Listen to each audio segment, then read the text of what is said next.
at his last known position. It's only a matter of time before I find him. See what your friends are.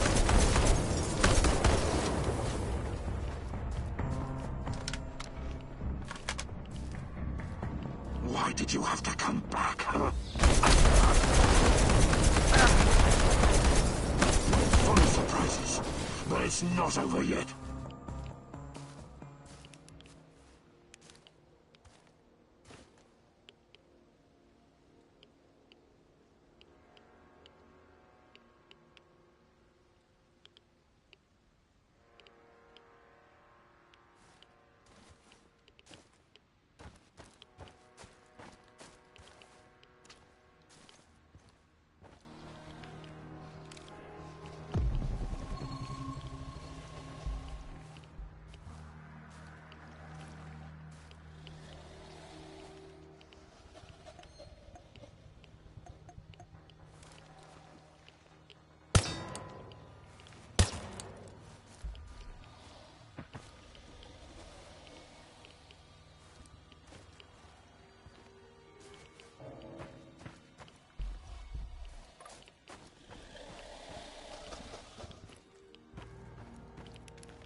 Remind you of anything?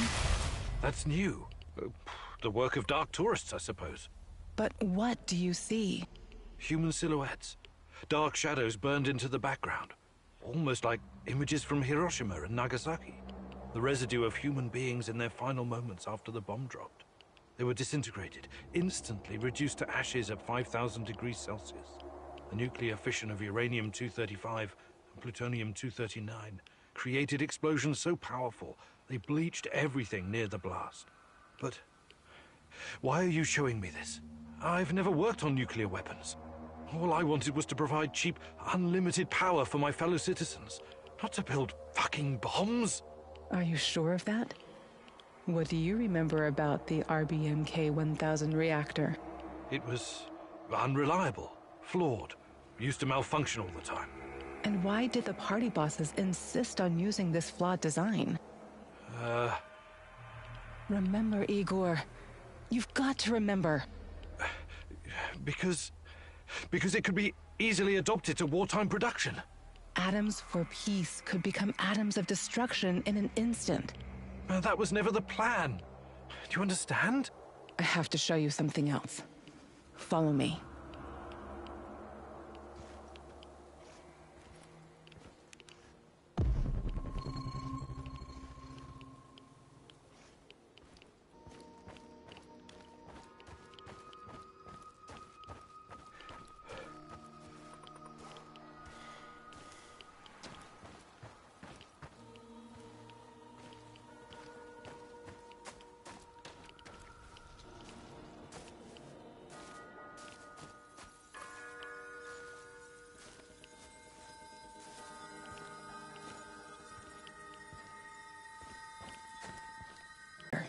Steelyard, Moscow Eye, a beast with many names.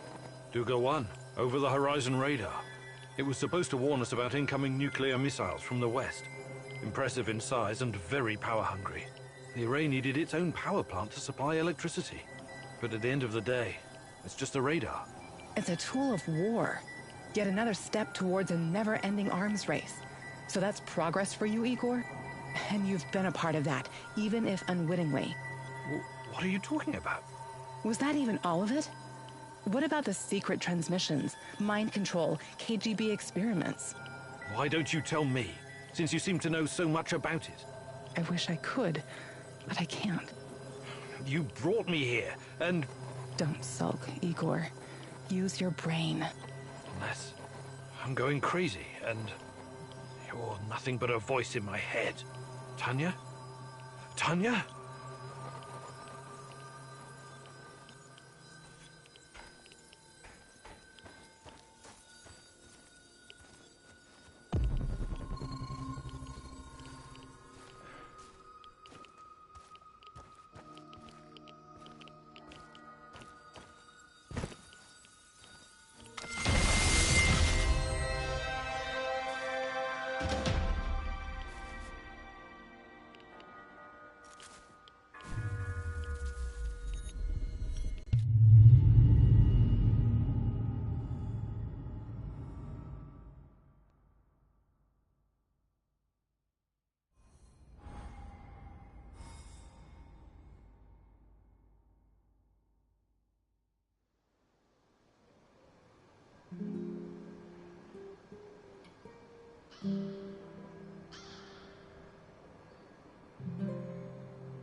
How are things, Professor Kimenyuk?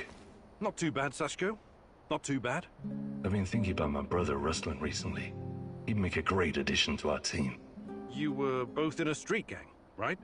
For a while, yes. We ran errands for Yuri Kipish, a dangerous gangster. He was fucking nuts too, of course. I see. I know you're trying to be polite, Igor, but there's no way to understand these things unless you've lived through them yourself. I'm talking about ongoing turf wars between every type of gang. Russian, Kyrgyz, Thai, Vietnamese, you name it. Everyone trying to get a piece for themselves. What about the police? They stay well away unless they have urgent business there. You know what I mean? Anyway, me and Ruslan were right in the middle of it. Every day, something was going down. You run, you sweat, you fight, you kill, you bleed. You get hooked on the adrenaline, like a drug. Ruslan had a special talent. He could make a person disappear without a trace. That would have come in handy around here on several occasions. We all followed a code, of course. Even wild animals have rules. You're familiar with the Thieves' Code of Conduct?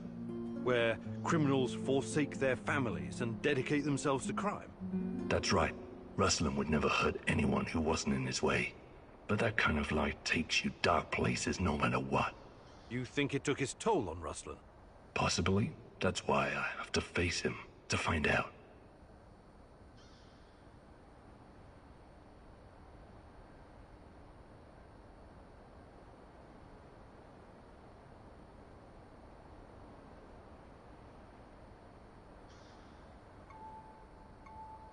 Hey, Sashko, you're experienced, right?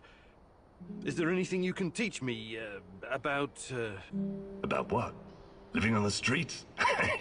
I'm not offended. I can show you a thing or two.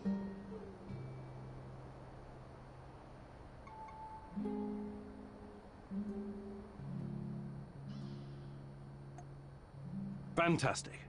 I'm ready to learn.